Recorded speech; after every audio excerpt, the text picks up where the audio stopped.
ये बात कोई नेता बता रहे हैं, दूसरी पार्टी वाले बताते हैं। अब इस बात को करने के लिए हम आए थे यहाँ। नमस्कार दोस्तों, मैं मुन्नालाल गढ़वाल एक बार फिर आ गए हूँ आपके साथ में एक नया वीडियो लेकर।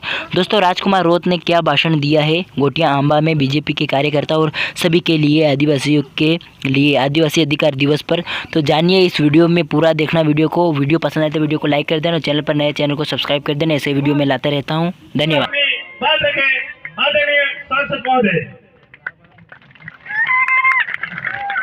के लिए दो लाइनें बोलना चाहूंगा कि हमको मिटा सके ये जमाने में दम नहीं, हमसे जमाना है, जमाने से हम नहीं।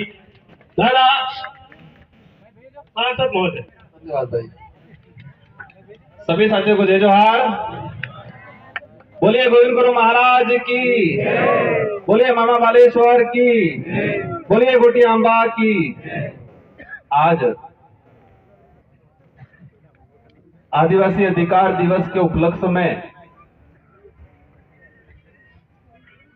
इस आदिवासी तीर्थ स्थल गोटिया आंबा के इस प्रांगण में आयोजित इस कार्यक्रम में विशेषकर सबसे पहले हमारे जो मंच पे विराजमान इस क्षेत्र के अंदर और पूरे देश के अंदर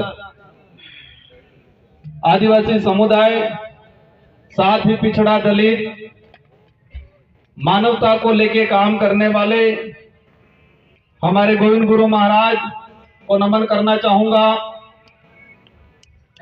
मामा बालेश्वर जी को नमन करना चाहूंगा। शिक्षा को लेके अपने प्राण न्यौछावर करने वाली वीर बाला कालीबाई कलासुआ को नमन करना चाहूंगा।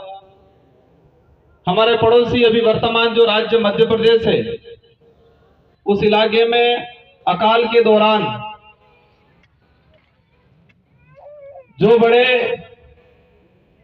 सेठ हुआ करते थे, गरीबों को अनाज सस्ते दाम पे खरीद के पूरे कोठियां भर रखी थी, उनको लूट के अकाल के दौरान जो गरीब अपनी भूखमरी से मर रहा था, उनको बांटने का काम करने वाले टाटिया मामा को नमन करना चाहूंगा। साथ ही इस देश को एक शानदार संविधान दिया। एक दलित समुदाय से आते थे, लेकिन उनके पास शिक्षा ऐसी ताकत थी, तो अंग्रेजी शासन काल में संविधान निर्माण की समितियां बनी और इसमें मुख्य भूमिका निभाने वाले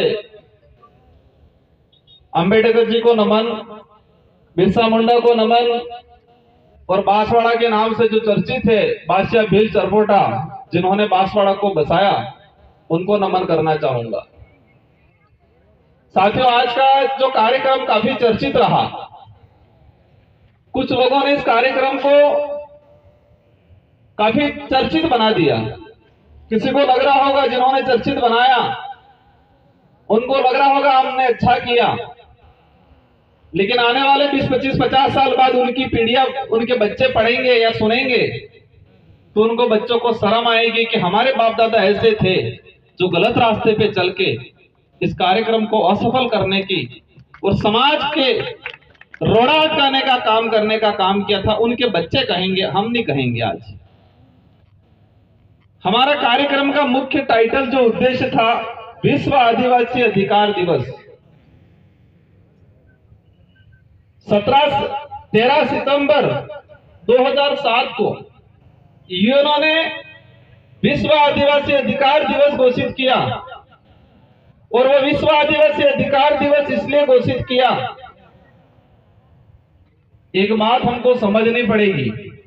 इस भारत देश के अंदर विश्व आदिवासी दिवस है और राज्य सरकार ने इसका राजकीय अवकाश घोषित किया 2020 के अंदर। वो आप लोगों की बदौलत थी कि हम 2 विधायक चुन के गए और गहलोत जी की सरकार थी और हमने कहा इसको घोषित करो, और घोषित करना पड़ा। तो इस देश के अंदर विश्व आदिवासी दिवस मनाया जाता है और एक विश्व अधिकार दिवस मनाया जाता है आदिवासियों के लिए। तो इस देश के अंदर हर समाज रहता है, हर धर्म का व्यक्ति रहता है, और इस देश के अंदर हर समाज एक दूसरे समाज को मान सम्मान देता है। ये बात अलग है कि कुछ लोग जातिवादी जहर से प्रभावित होते हैं, जिनकी मानसिकता जातिवादी जहर से पोषित होती है। वो लोग जरूर एक इंसान को इंसान नहीं समझ के जातिवादी आधार पर नफरत करते, वो बात अलग है। लेकिन अधिकतर संख्या में इस देश में हर समाज एक दूसरे समाज को सम्मान पूर्वक देखता है। लेकिन कुछ अपवाद जो जातिवादी जहर से प्रभावित होकर उनकी मानसिकता प्रभावित होती है, पोषित होती है, और पोषित होने के बाद वो इंसान से नफरत करते हैं। तो इस देश में सिर्फ विश्व आदिवासी दिवस क्यों मनाया जा रहा है, और आदिवासी अधिकार दिवस ही क्यों घोषित किया उन्होंने? ब्राह्मण दिवस भी करना चाहिए था, जैन दिवस भी करना चाहिए था, मुस्लिम दिवस भी करना चाहिए था। यूएनओ को विश्व हिंदू दिवस के नाम से भी घोषणा करना चाहिए था, किसी अन्य धर्म के नाम से भी घोषणा करना चाहिए था। लेकिन किया है क्या? आदिवासी विश्व आदिवासी दिवस संयुक्त राष्ट्र संघ ने और 2007 के अंदर विश्व आदिवासी अधिकार दिवस एक मानवाधिकार दिवस है, क्योंकि मानव धर्म सबसे बड़ा धर्म मान लो। लेकिन आदिवासियों का दिवस इसलिए घोषित किया कि इस देश के अंदर नहीं, पूरे विश्व के अंदर जो स्थानीय जो ट्राइबल्स हैं उनके अधिकारों का शोषण किया गया आज तक।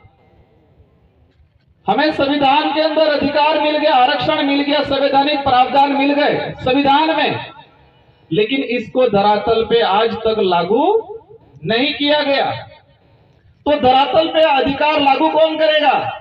जो विधानसभा लोकसभा में बैठने वाले लोग, सांसद और विधायक, और वर्तमान में या भविष्य में जो भी तत्कालीन सरकार रही होगी बहुमत में, कैबिनेट का अधिकार है कि संविधान में जो प्रावधान है उसको धरातल पे लागू किया जाए।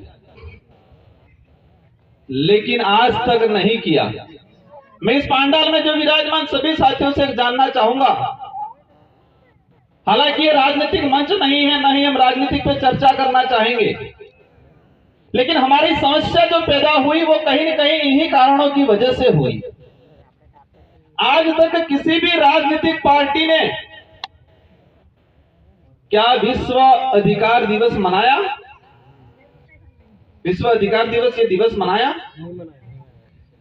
संविधान के अंदर शेड्यूल 5 का प्रावधान है, अनुच्छेद 244 वन के तहत ट्राइबल्स को राइट्स दे रखे हैं। यहाँ पर कई प्रकार के आदिवासी की जमीन गैर आदिवासी सीधा नहीं खरीद सकता है, ये संविधान में प्रावधान है।